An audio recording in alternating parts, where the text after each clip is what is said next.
Están sempre todas con mulleres que os salvaron da morte do intelecto, de insectos que os picaron, de turbias lendas vellas que non queren lembrar.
Boa tarde, amigos, amigas, compañeiros, veciños e veciñas.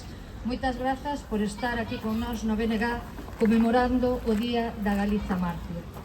O Día da Galiza Mártir non é hoxe, é o 17 de agosto, como ben sabedes, pero nós decidimos, pois, deixar pasar un pouco as festas que estábamos celebrando aquí o povo e conmemoralo hoxe.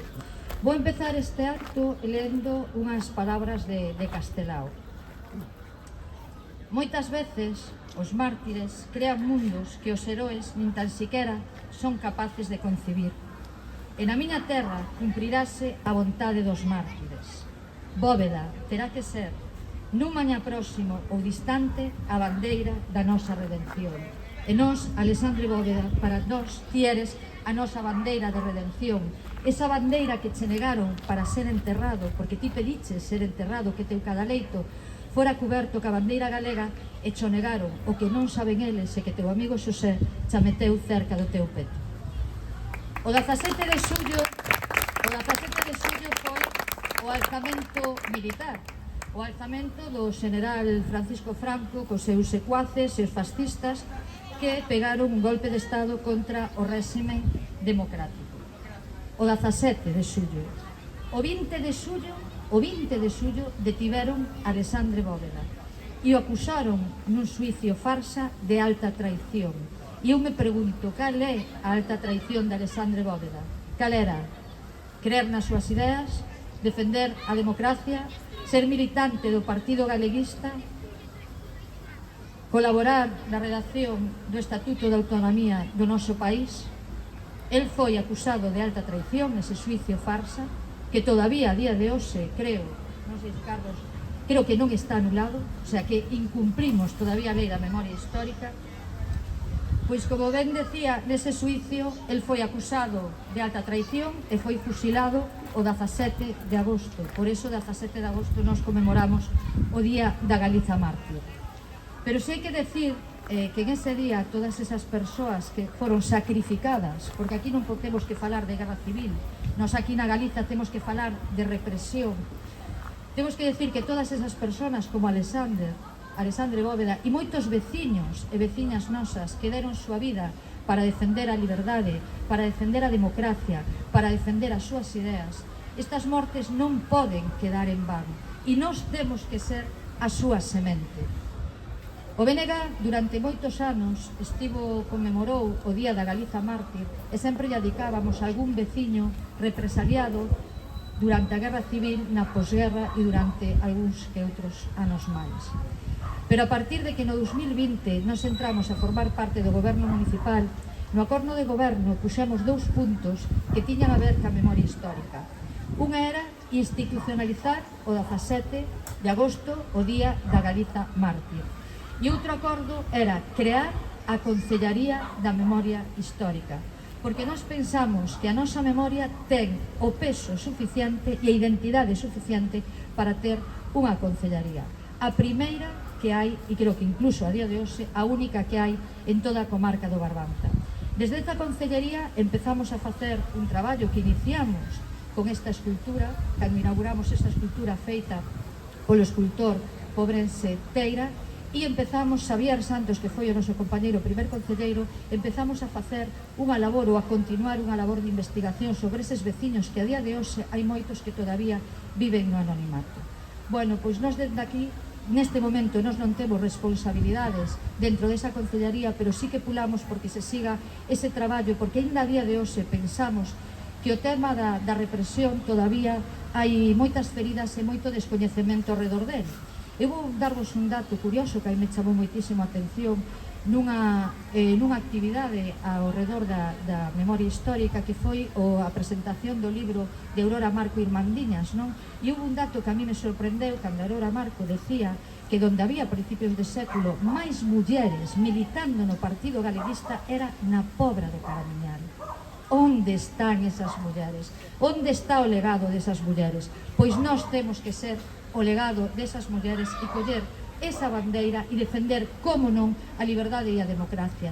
Porque mirade, a día de hoxe, tal como están correndo os tempos por Europa e como está medrando o fascismo tanto de Europa como no Estado español, este tipo de actos son fundamentais para que saiban que nós estamos aquí facéndolle fronte, porque é preciso, aínda a día de hoxe, seguir defendendo a democracia, a liberdade e o dereito dos povos, como non, a autoorganizarse. Bueno, eu sin máis deixo-vos xa con Carlos Callón. Carlos Callón é profesor de Xeografía e Historia, foi en Portugal, ahora creo que saben para aquí, para o noso país, ou para o noso país. É doutor en Filoloxía e foi durante moitos anos presidente da Mesa pola Normalización Lingüística. Resumindo, é un activista en moitísimos campos, pero sobre todo no campo da lingua. Eu deixo xa con Carlos Callón.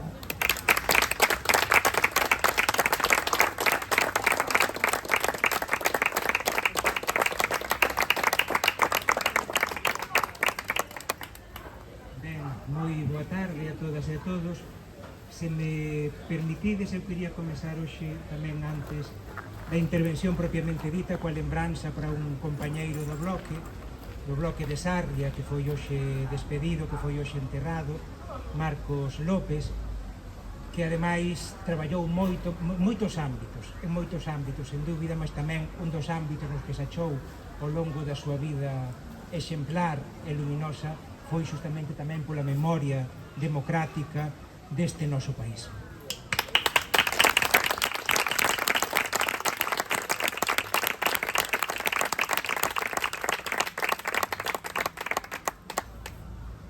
Todas e todos sabemos o que é o encontro co trauma. Aquilo que non debendo acontecer, aconteceu. Aquilo que non somos capaces de dixerir. Perante o trauma, quen fai o que pode, fai o que debe, para tentar ir alén desa repetición dolorosa a través dos pesadelos, a través dos actos falidos, aquilo que podemos facer sen saber moi ben por que o facemos, mas facémolo, ou na rumiación sombría dos días. Todas e todos, sen distinción, sabemos o que é o encontro co trauma. A lóxica da psicoloxía individual e a lógica da psicoloxía colectiva, tamén a dos países, é idéntica. Igual que na vida das persoas, tamén a vida das colectividades necesitan darlle palabras, simbolizar esas feridas traumáticas. Restituir simbólicamente aquilo que aconteceu. Quen fai o que pode, fai o que debe. Cando nos din que facemos, non? Mirando tanto para atrás, por que viramos a cabeza para o 36, que xa pasou moito tempo, temos que contestarlles que é un engano, que é unha falsa disyuntiva que nos presentan, cando nos din que temos que esquecer, porque na vida das persoas e na vida dos países só é posible esquecer aquilo que previamente se lembrou. Non é o mesmo unha lápida nun cemiterio que unha foxa común. Hoxe mesmo, 22 de agosto de 2024, foron desenterrados dunha foxa común en Mesía 2 loitadores pola democracia, 72 anos enterrados ali. Non é o mesmo unha lápida nun cemiterio, nin é o mesmo poder contar a vida destas persoas que nos sorprendemos tantas veces sabendo que estiveron aquí ao noso redor e que son case como sombras que ainda temos que convocar e moitas veces non podemos nin coñecer nin intuir os seus nomes. E todas e todos os que estamos aquí podemos saber moi ben que día coñecemos por vez primeira que existiu un señor chamado Alexandre Bóveda. Podemos saber moi ben que día escoitamos falar por vez primeira dun viciño noso como Manuel dos Tres Rivas. Podemos coitar por vez primeira cando soubemos que houve un campo de concentración nesta mesma vila e nos caeu o queixo ao chan. E aínda, o que é pior, podemos lembrarnos de cantos anos tiñamos do momento en que soubemos iso, mas aínda non sabemos en que momento futuro da nosa vida podremos restituir outros nomes, outros feitos que aínda están na sombra. Cando facemos un acto como este, nese sentido non é só un acto político, que tamén é un acto, así mesmo, de saúde colectiva, de restitución. Alexandre Bóveda dixo moi ben Amparo todo o que significaba para nós, todo o que significa para nós e todo o que vai significar. Dixo moi ben que os motivos polos que o prenderon, os motivos polos que fixeron ese xuízo farsa, polos que o condenaron a morte, son justamente motivos que en calquera sociedade democrática, en calquera sociedade desenvolvida, só significarían homenaxes, aplausos, recoñecementos. Alexandre Bóveda efectivamente detiveron primeiro en xullo e unha segunda vez despois en agosto. O xuízo farsa foi o 14 de agosto. Tiñan que matalo, por tanto, o día 15. Non o mataron o día 15 porque é o día da Virxe María. Moi cristiáns. Entón, matarían o día 16. O 16 cadraba en domingo. E por iso non o mataron o 16. E por iso, efectivamente, acabaron asasinando na madrugada do día 17. A madrugada do día 17 é chave. É un destes momentos estelares na historia do país. E é sorprendente como algo, non, que poucas persoas puderon coñecer pudo expandirse con tal força, debe continuar expandíndose nos nosos días a días, nos nosos fogares, en todo o país. Na madrugada do día 17, Alexandre Bóveda, un señor, ademais, cristián, que ia a misa con frecuencia, que loitou para que a Igrexa pudese utilizar o idioma noso e que a Igrexa voltase aos principios evangélicos básicos, non, da igualdade, todo isto, non, da distribución da riqueza, da loita polos idiomas discriminados. Alexandre Bóveda, como dicía, na noite da madrugada do 17 pediu que lle deixasen pasar un padre, un cura que era amigo da familia para poder rezar con ele en galego. Non lle deixaron. Pediu papeles, conseguiu, escribiu unhas cantas cartas. Entre elas podemos consultar nas redes, por exemplo, a carta que lle escribe a súa muller. Toda persoa que teña corazón no peito non pode deixar de emocionarse cando lê esa misiva. Unha muller, lembremos, que estaba ademais grávida, que estaba esperando aínda unha meniña. E nas horas que faltan, nas horas que faltaban, antes do momento en que ían por a súa vida, Alexandre Bóveda fai algo enigmático. Colle papel, un boli, un lápiz, e debuxa. E debuxa simplemente unha esquela. Esta esquela podelo consultar na rede.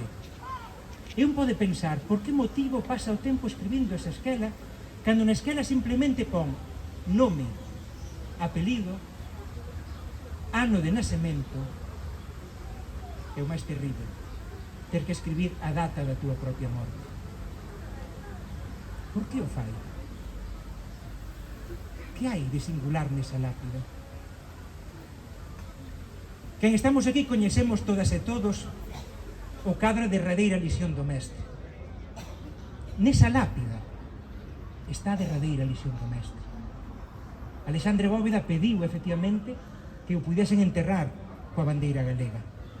Algo que só puido conseguir grazas, efectivamente, a Xosé VI e a Pepita Novás, que teseu esa bandeira, unha bandeira rapidamente nesas últimas horas para poderlle colocar, non? Dando a sensación de que lle ia dar un bico e poderlle colocar a bandeira debaixo da chaqueta. Nesa lápida que debuxou estaba o nome. Esa era a importancia da lápida. Non quería que o enterrasen co nome en castelán.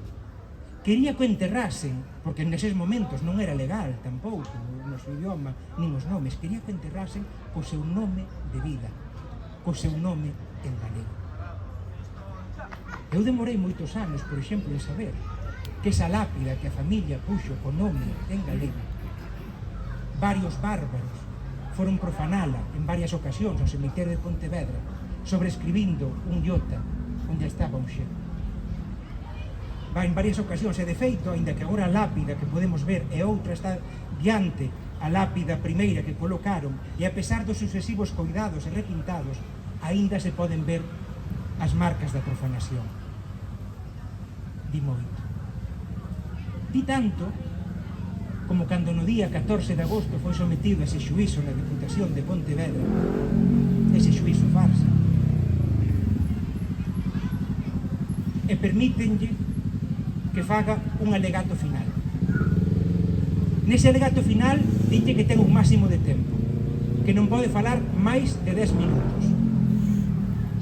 E dinlle ademais que só pode utilizar la lengua de los buenos españoles y no el dialecto gallego. Bóveda non consome os 10 minutos, utiliza 5. En eses 5 minutos di cousas que xa sabemos, todas que estamos aquí, que son moi importantes, a pesar de que sabía que iban condenar a morte por iso. Dixo, non, a miña patria natural é Galicia. Non diga ademais que é un dialecto meu idioma, porque é unha lingua. E dixo algo máis. Cando se chega o Día das Letras, todas e todos sabemos que comezan con estes concursos que a día de hoxe son un pouco fuleiros de la palabra máis bonita del gallego, non? Unha cousa así folclórica, non? De volvoreta, a xóuxere, non sei que. Non deberían existir eses concursos, por un lado, porque son diglóxicos, mas hai outro motivo máis. Porque a palabra máis bonita do galego xa sabemos cal é. E a palabra máis bonita do galego é a que utilizou Bóveda o 14 de agosto de 1936, aínda que lle dixeron que non podía falar en galego. El dixo, permítaseme decir unha palabra en la lengua que sempre he utilizado, agarimo. Esa palabra, agarimo, é como se solidificase, como se fose ocupando todo o espazo. Esa palabra agarimo ainda chega ate nós, está nos nosos peitos, cada vez que levantamos a cabeza por este país. Por iso, Alexandre, continuamos neste traballo. E só, como el diría, quero rematar este acto con unhas palabras, 3 palabras que son fundamentais, que elas dixo e que nós temos que seguir a dicilas sempre. viva Galiza sempre. Viva!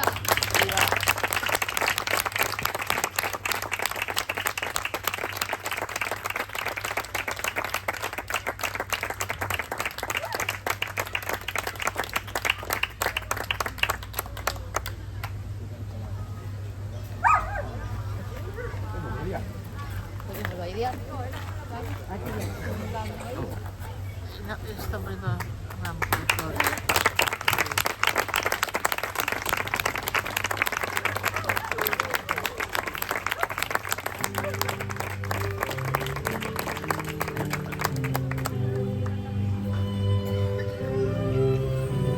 Ponte de pé, ¿por qué no cantas de pé?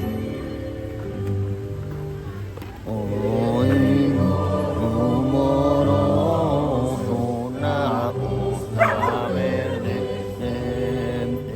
oh rayo transparente.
Donde